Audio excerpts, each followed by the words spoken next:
Okay, in this week, we will build on some of the things that we learned in week one. Our exercise this week, our lab this week, will be to build an application called MyMusic List. What MyMusic List does is basically allows us to create a list of music that we like. It allows us to scroll down in this list. It makes a clickable list. When you click an item, it opens up some details on that song. And then what we'll use is an async task to be able to go out and do a search for that artist and song and their album against Google, get back a list in JSON, JavaScript Object Notation. We'll parse that using the Google JSON library, and then we'll take that data and download the URL, the image URL, and display it to the screen. So that will be our activity this week. To do that, we're going to break this into a few different videos.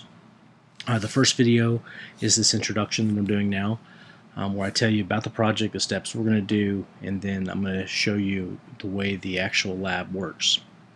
In the second video, what I'm going to do is walk you through using Android Studio, the creation of the project, and the two different activities that we're going to use for this particular lab. We'll create an activity called Song List Main Activity, and we'll create a song detailed activity. And the first one is a list, and obviously the second one is the actual detail view.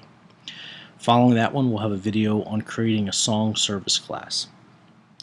A service is a common convention in Java to annotate or to indicate a set of business logic. So we'll create some business logic, which will be the single point for us accessing the information that's on Google and downloading images through this song service, or anything to do really with dealing with our songs. Following that one, we'll display, we'll actually create a display that has a list view on it, and we'll create a custom adapter to bind our songs to it. And then last week we talked about an application class where we could maintain state for a set of classes. This week what we'll do is pass some data with extras through an intent.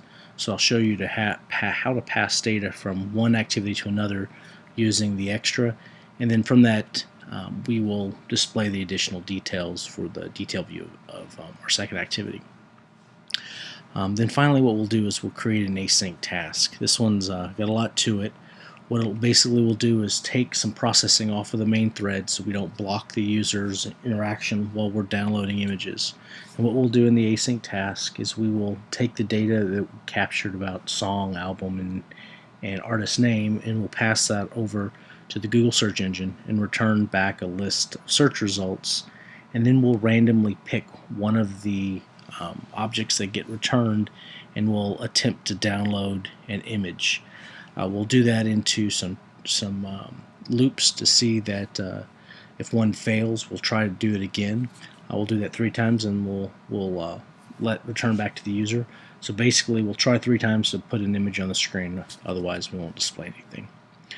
Those will be the labs this week. To kind of give you an idea of the way that works, here's our application. So what we have is a list of songs here.